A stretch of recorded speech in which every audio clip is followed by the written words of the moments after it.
ನಮಸ್ತೆ ವೀಕ್ಷಕರೇ, ಶುಭೋದಯ. ಜಾತಕ ಫಲ ಕಾರ್ಯಕ್ರಮಕ್ಕೆ ಸ್ವಾಗತ. ನಾನು ಪ್ರಗತಿ ಜೈರಾಮ್. ಇವತ್ತಿನ ಸಂಚಿಕೆಯಲ್ಲಿ ಈ ದಿನದ ವಿಶೇಷತೆ ಜೊತೆಗೆ 12 ರಾಶಿಗಳ ಫಲಾಫಲ ಹೇಗಿದೆ ಅಂತ ನೋಡೋಣ. ಹಾಗೆ ನೀವು ಕಳುಹಿಸಿರುವಂತಹ ಸಂದೇಶಗಳತ್ತ ಸಹ ಗಮನ ಹರಿಸಲಾಗುತ್ತೆ. ಮೊದಲಿಗೆ ಪ್ರಾಜ್ಞರಾದ ಶ್ರೀಕಂಠ ಶಾಸ್ತ್ರಿ ಅವರನ್ನ ಕಾರ್ಯಕ್ರಮಕ್ಕೆ ಸ್ವಾಗತಿಸೋಣ. ಶಾಸ್ತ್ರಿಗಳೇ ನಮಸ್ಕಾರ, ಕಾರ್ಯಕ್ರಮಕ್ಕೆ ಸ್ವಾಗತ. ನಮಸ್ಕಾರ ಶಾಸ್ತ್ರಿಗಳೇ, ಮೊದಲಿಗೆ ಈ ದಿನದ ವಿಶೇಷತೆ ಬಗ್ಗೆ ತಿಳಿಸ್ಕೊಡಿ. ಶ್ರೀ ಗುರುಭ್ಯೋ ನಮಃ. ಹರಿ ಓಂ. ಮೂರ್ತಿತ್ವೇ ಪರಿಕಲ್ಪಿತ ಶಶಿಭೃತೋ ವರ್ತ್ಮ ಪುನರ್ಜನ್ಮನಾಮಾತ್ಮೇ ಚಾತ್ಮವಿದಾಂ ಕೃತಶ್ಚ ಯಜತಾಂ ಭರ್ತ ಅಮರಜ್ಯೋತಿಷಾಂ ಲೋಕಾನಾಂ ಪ್ರಳಯೋದ್ಭವ ಸ್ಥಿತಿ ವಿಭುಶ್ಚನೇಕಧಾಯ ಶ್ರಿತೌ ವಾಚನ್ನ ಸದದಾತ್ವನೇಕ ಕಿರಣ ತ್ರೈಲೋಕ್ಯ ದೀಪೋ ರವಿಃ. ವೀಕ್ಷಕರೆಲ್ಲರಿಗೂ ಶುಭೋದಯ, ಶುಭ ಬೆಳಗು. ಈ ದಿನದ ಸಂದೇಶಗಳನ್ನು ಪರಿಶೀಲಿಸುವ ಪೂರ್ವದಲ್ಲಿ ಇವತ್ತಿನ ಪಂಚಾಂಗವನ್ನು ಗಮನಿಸಿಕೊಳ್ಳೋಣ. ಶ್ರೀ ಶೋಭಕೃ ನಾಮ ಸಂವತ್ಸರ ಉತ್ತರಾಯಣ ಶಿಶಿರ ಋತು ಮಾಘ ಮಾಸ ಶುಕ್ಲ ಪಕ್ಷವಾಗಿದೆ. ಈ ದಿವಸ ಮಂಗಳವಾರವಾಗಿರತಕ್ಕಂಥದ್ದು, ಚತುರ್ಥಿ ತಿಥಿ, ಉತ್ತರಾಭಾದ್ರ ನಕ್ಷತ್ರ. ಈ ದಿವಸ ಒಂದು ವಿಶೇಷವಾದ ದಿನ. ಸೂರ್ಯ ಸಂಕ್ರಮಣವಾಗುತ್ತೆ. ಮಕರ ಸಂಕ್ರಮಣ ನಾವು ಕಂಡುಕೊಂಡ್ವಿ ಕಳೆದ ತಿಂಗಳು 15ನೇ ತಾರೀಕು. ಈ ದಿವಸ ಮತ್ತೆ ಸೂರ್ಯ ಸಂಕ್ರಮಣ ಬಂದಿದೆ. ಸೂರ್ಯ ಮಕರ ರಾಶಿಯಲ್ಲಿದ್ದಂಥವನು ಈ ದಿವಸದಿಂದ ಕುಂಭರಾಶಿಯನ್ನು ಪ್ರವೇಶ ಮಾಡ್ತಾನೆ. ಸೂರ್ಯ ನವಗ್ರಹಗಳಲ್ಲಿ ಅತ್ಯಂತ ಪ್ರಭಾವಿ ಮತ್ತು ಅತ್ಯಂತ ವಿಶೇಷ ಗ್ರಹ. ಸೂರ್ಯನಿಗೆ ಸೂರ್ಯಾದಾತ್ಮ ಪಿತೃಪ್ರಭಾವ ನಿರುಜಾಂ ಶಕ್ತಿಶ್ರಿಯಂ ಚಿಂತಯೇತ್ ಅಂತ ಹೇಳುತ್ತೆ ಶಾಸ್ತ್ರ. ಸೂರ್ಯನಿಂದ ಏನು ಪ್ರಧಾನವಾದ ಚಿಂತನೆಯಾಗುತ್ತಪ್ಪ ಶಾಸ್ತ್ರದಲ್ಲಿ, ಜ್ಯೋತಿಷ್ಯದಲ್ಲಿ ಏನನ್ನು ಹೇಳಿದೆ? ನವಗ್ರಹಗಳಲ್ಲಿ ಸೂರ್ಯ ಅತ್ಯಂತ ಪ್ರಭಾವಶಾಲಿ ಅಂದೆ. ಯಾಕಾಗಿ ಅಂದರೆ ಆತ ಇಷ್ಟೆಲ್ಲ ಅಂಶಗಳನ್ನು ಪ್ರತಿನಿಧಿಸ್ತಾನೆ. ಸೂರ್ಯಾದ ಆತ್ಮ, ಮೊದಲನೇದು ಆತ್ಮಶಕ್ತಿ ಅಂತಕ್ಕಂಥದ್ದು. ಮನುಷ್ಯ ಇದ್ದಾನೆ, ಬದುಕಿದ್ದಾನೆ ಅಂತ ಅನ್ನಲಿಕ್ಕೆ ಪ್ರಧಾನವಾದ ಅಂಶ ಯಾವುದಪ್ಪ ಅಂದರೆ ಆತ್ಮಶಕ್ತಿ. ಆತ್ಮ ಇರಬೇಕು, ಉಸಿರಾಟ ಇರಬೇಕು, ಆಗ ಅವನು ವ್ಯಕ್ತಿ ಅಂತ ಅನ್ನಿಸ್ಕೊಳ್ತಾನೆ. ಇಲ್ಲದಿದ್ದರೆ ಅದು ಹೆಣ ಅನ್ನಿಸ್ಕೊಳುತ್ತೆ. ಹೀಗಾಗಿ ಪ್ರಪ್ರಥಮವಾಗಿ ಮಿಡುಕಾಡ್ತಾ ಇದೆ ಜೀವ ಒಳಗೆ. ಆತ್ಮಶಕ್ತಿ ಅಂತಕ್ಕಂಥದ್ದು ಇದೆ ಅಂದರೆ ಅದಕ್ಕೆ ಕಾರಣವೇ ಸೂರ್ಯ. ಹೀಗಾಗಿ ಅವನು ನವಗ್ರಹಗಳಲ್ಲಿ ಅತ್ಯಂತ ಪ್ರಧಾನ.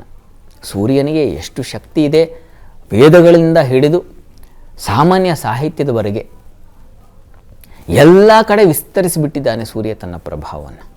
ಸೂರ್ಯ ಇಲ್ಲದೇ ಇಲ್ಲವೇ ಇಲ್ಲ ಬಿಡಿ. ಯಾರೂ ಒಪ್ಕೊಳ್ಬೇಕಾಗಿರ್ತಕ್ಕಂಥದ್ದು, ಎಲ್ಲರೂ ಒಪ್ಕೊಂಡಿರ್ತಕ್ಕಂಥದ್ದು, ಸಂಶಯ ಇಲ್ಲ. ಅಷ್ಟೇ ಅಲ್ಲ, ಆತ ಪಿತೃಪ್ರಭಾವ ನಿರುಜಾಂ, ತಂದೆ ಮಕ್ಕಳ ಬಾಂಧವ್ಯವನ್ನು ಸೂಚಿಸ್ತಕ್ಕಂಥವನು ರವಿ. ಪಿತೃದೇವತೆಗಳ ಅನುಗ್ರಹಕ್ಕೆ ನಾವು ಪಾತ್ರ ಆಗಬೇಕು ಅಂದರೆ ಸೂರ್ಯನ ಅನುಗ್ರಹ ಇರಬೇಕು.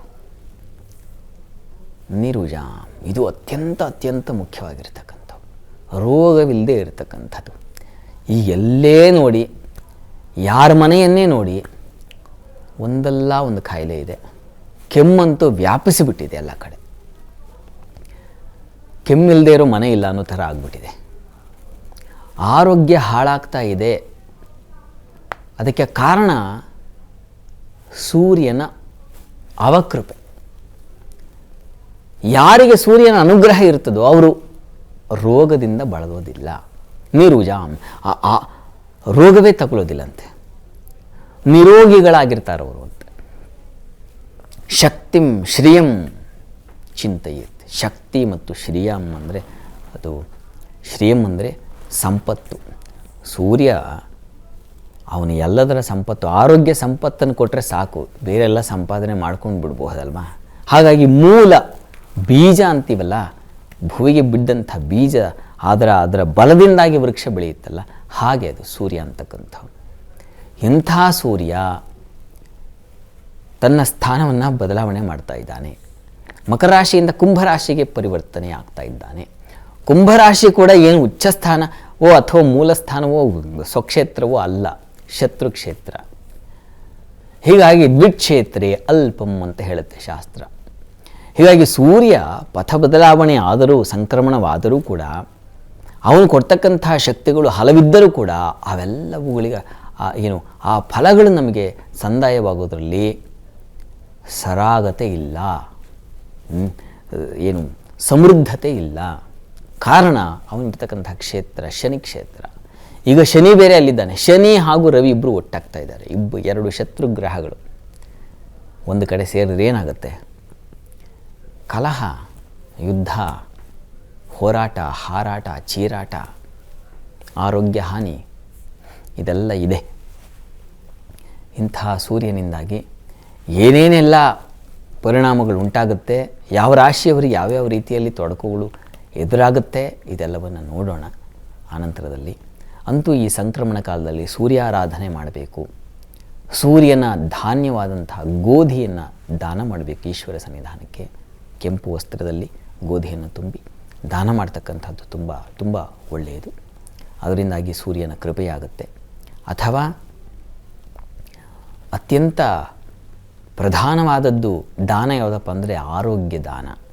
ಹೀಗಾಗಿ ಯಾರಿಗಾದರೂ ಹುಷಾರಿಲ್ಲದೆ ಇರತಕ್ಕಂಥವರಿಗೆ ಚಿಕಿತ್ಸೆ ಮಾಡಿಸಿದ್ರೆ ಅದರಿಂದನೂ ಸೂರ್ಯ ಸಂತೃಪ್ತನಾಗ್ತಾನೆ ಅಂತ.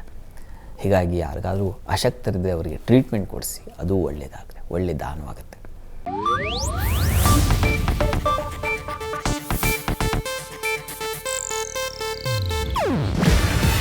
ಇದು ಏಷ್ಯಾನೆಟ್ ನ್ಯೂಸ್ ನೆಟ್ವರ್ಕ್ ಪ್ರಸ್ತುತಿ. ನೀವು ನೋಡ್ತಿದ್ದೀರಾ ಏಷ್ಯಾನೆಟ್ ಸುವರ್ಣ ನ್ಯೂಸ್.